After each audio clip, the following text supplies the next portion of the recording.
안녕하세요. 잘하는 공부, 잘 나가는 공부방 잘공입니다.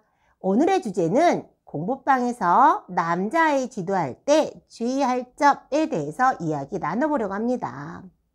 여자아이들을 지도할 때는 여자아이들은 무지 예민하죠. 그리고 무지 신경질적이죠. 그리고 뒤끝이 있습니다. 그래서 여자아이들하고 수업하고 이렇게 지도할 때는 그 미묘한 그 아이들하고 그 선생님 사이에 미묘한 신경전이 좀 있는 것 같아요. 이 미묘한 신경전이 참 사람을 힘들게 하죠. 그런데 남자아이들은 선생님과 그 미묘한 신경전은 없어요. 그런데 굵직굵직한 사고를 뻥뻥 치죠. 자, 굵직한 사고를 좀 쳐서 선생님을 무지 당황하게 하는 경우도 있죠. 자, 남자아이를 지도할 때 첫 번째 주의할 점. 남자아이들은 무지 단순해서 멀티가 안 됩니다. 여자아이들은 들으면서 공부하면서 뭐 하면서 할 수 있는데 남자아이는 뭐 하면서 뭐 하는 게 안 돼요. 그래서 남자아이들은 멀티가 안 되기 때문에 한 가지씩 해야 합니다. 이거 한 가지 하고 이거 마무리되면 다음 한 가지. 이거 한 가지, 그 다음 거 하고 이게 마무리되면 그 다음 거. 조금씩 이걸 나눠가지고 아이들한테 이렇게 조금씩 지도를 해야 됩니다. 한꺼번에 지도 절대 안 됩니다. 이거 하면서 이거 절대 안 됩니다. 그리고 남자아이들은 지도할 때 여러 개를 다방면으로 수정해주면서 수업할 수가 없고 아이들을 지도할 수 없어요. 그러니까 남자아이들을 지도할 때 잘게 잘라서 하나 고치고 수정하고 이게 어느 정도 익숙해지면 또 잘게 자른 또 하나를 수정하고 또 익숙해지게 만든 다음에 다음 단계로 넘어가야 합니다. 그러면 아이가 저절로 자기주도가 되죠. 자, 남자아이들 지도할 때 주의할 점 두 번째입니다. 핸드폰. 정말 심각합니다. 핸드폰을 아이들한테 손에 쥐어주면 정말 시간이 어떻게 흘러간지도 모르고요. 하루가 어떻게 간지도 몰라요. 남자아이들은 핸드폰을 쥐어줄 때 반드시 시간의 제약이 있어야 되고요. 남자아이들한테 핸드폰을 주어질 때는 무한정 주어질 수 없습니다.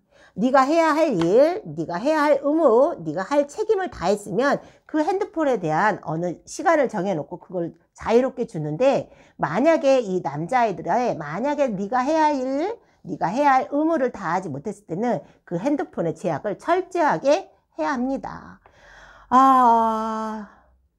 엄청 머리를 쓰죠. 핸드폰을 어떻게 한 번 더 사용을 할까 해서. 그래서 엄마들이나 선생님이 핸드폰을 압수하면 이 남자애들이 엄마 아빠 모르게 또는 선생님 모르게 또 애들 사이에서 공폰을 구입을 해서 그 공폰으로 아이들 사용하더라고요. 그래서 이 아이 핸드폰 관리 철저하게 하셔야 되고요. 시간에 제약을 주셔야 되고요. 혹시나 내가 핸드폰에 제약을 두고 핸드폰을 압수를 했을 때 이 아이한테 공폰이 있어서 따로 이불 속에서 따로 화장실에서 이거를 사용하지 않나 유심히 레이더를 세우고 지켜봐야 합니다. 자, 그럼 남자아이를 지도할 때 주의할 점 세 번째. 남자아이들은 정말 글씨가 개발세발입니다. 자기가 써놓고 자기가 쓴 글씨도 못 알아보는 일이 태반이에요. 일단 글씨를 바르게 써야 하는 것부터 잡아줘야 합니다.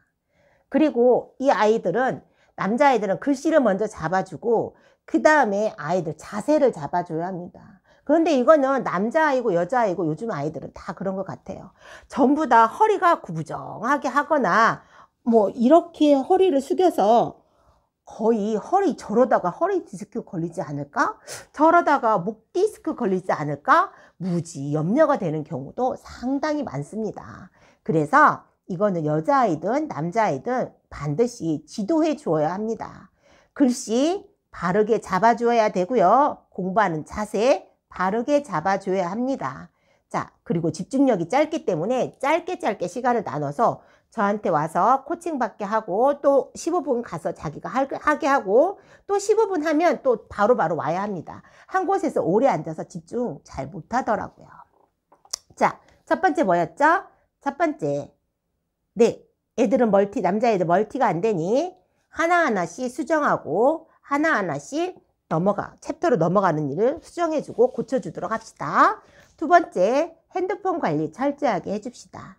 세 번째, 자, 아이들 글씨 바르게 쓰고 자세, 공부하는 자세에 잡아주는 겁니다. 자, 그럼 남자아이를 지도할 때 주의할 점 네 번째입니다. 네 번째, 뭐를 잡아줘야 되냐면 말투 잡아줘야 됩니다. 생활 습관 잡아줘야 됩니다. 남자아이들은 무지 말이 험하죠.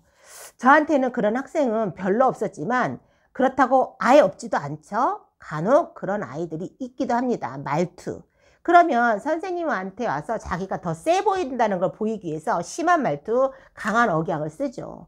거기에 선생님이 밀리거나 지면 안 됩니다. 자, 남자아이들은 말투 일단 잡아주고요. 생활습관 잡아줘야 됩니다. 남자아이들은 미래에 대한 지향적인 계획성보다는 현실에 안주하고 현실에 경쟁하는 걸 굉장히 좋아합니다. 여자아이들은 현실보다는 미래에 대해서 계획하고 미래에 대해서 생각하고 그거에 대해서 고민하고 그거에 대해서 나아가는 방향을 나아가는 아이들이 많은데 남자아이들은 미래보다는 현실에 안주합니다. 그래서 현실에 안주하고 경쟁심이 강하기 때문에 아이들이 오락에 빠져서 헤어나오기가 굉장히 어렵습니다. 자, 초등학생들의 제일 중요한 시기는 6학년입니다. 6학년을 어떻게 보내느냐에 따라서 정말 중학교, 고등학교 시절이 좌우가 됩니다. 6학년이 될 때까지는 이 아이가 공부할 수 있게끔 지도해 놓아야 하고요. 생활습관 잡아두어야 합니다. 내가 오늘 해야 할 일, 내가 해야 할 목 책임지고 그걸 완수하고 그거를 못했을 경우에는 다음 날에 어떤 수를 써더라도 그걸 해결할 수 있는 그런 책임감, 그런 임무, 그런 아이들의 생활습관 6학년이 될 때까지는 꼭 잡아두셔야 중학교, 고등학교 생활이 무너지지 않습니다. 이렇게 자기가 해야 할 일, 자기가 해야 할 몫에 책임감을 가지고 하루하루를 지내다 보면 아이들도 루틴이 생겨서 그거가 습관이 되죠. 그러다 보면 자기 주도적으로 공부를 하게 됩니다. 반드시 중학교 졸업하기 전까지는 자기 공부 습관, 자기의 공부 방향, 아이들마다 성향이 다 다르기 때문에 공부하는 방향이 다 다릅니다. 그 공부법, 나만의 공부법 반드시 중학교 졸업하기 전까지 숙지해야 하고요. 이렇게 저렇게 연습을 하면서 시행착오를 겪어가면서 내 공부 방법 반드시 익혀두어야 합니다. 그래야 그걸 발판 삼아서 고등학교 때 점핑하고 할 수가 있는 거죠. 그래야 그걸 발판 삼아서 내가 하고 싶은 공부 마음껏 하면서 응용할 수가 있는 거죠. 중학교 졸업하기 전까지 초등학교 6학년 때까지 이 습관을 잡아놓지 않으면 아이들 생활 습관 무지 어려워지고요. 그리고 집중력도 무지 떨어져서 공부에 대해서 흥미를 잃습니다. 반드시 잡아두어야 합니다. 자, 오늘 제가 공부방에서 남자아이들 지도할 때 주의할 5가지 뭐였죠? 멀티 안 된다. 하나하나씩 수정하고 교정해 가라. 두 번째, 핸드폰 관리 철저히 해서 아이들에게 페이스 자기 패턴, 생활 패턴 흐트러지지 않게 잡아줘라. 자, 세 번째 뭐였죠? 자, 연필 똑바로 잡고 글씨체 교정해주고 그리고 공부할 수 있는 자세 잡아주는 거죠. 자, 네 번째 뭐였죠? 네 번째 말투 잡아주고요. 그리고 아이들의 공부할 수 있게끔 생활 습관, 루틴이 생기게 아이들 잡아주는 겁니다. 자, 5번째 뭘까요? 자기만의 공부법, 자기주도 반드시 실행할 수 있도록 해야 합니다. 자, 이것만 잘해준다면 이거를 발판 삼아서 아이들 크게 성장할 수 있을 거라고 믿고요. 선생님들은 반드시 이 부분을 잘 지켜가면서 공부했으면 좋겠습니다. 자, 우리 아들이 들어왔는데 빨리 컷하라고 하네요. 자, 여기서 컷하도록 하겠습니다. 자, 오늘 또 아이들의 성장을 위해서 노력하시고 그리고 고민하시고 고뇌하시고 하루를 열심히 살아가는 선생님을 응원하면서 오늘 영상 여기서 마무리하도록 하겠습니다. 잘하는 공부, 잘 나가는 공부방 잘공이었습니다. 감사합니다.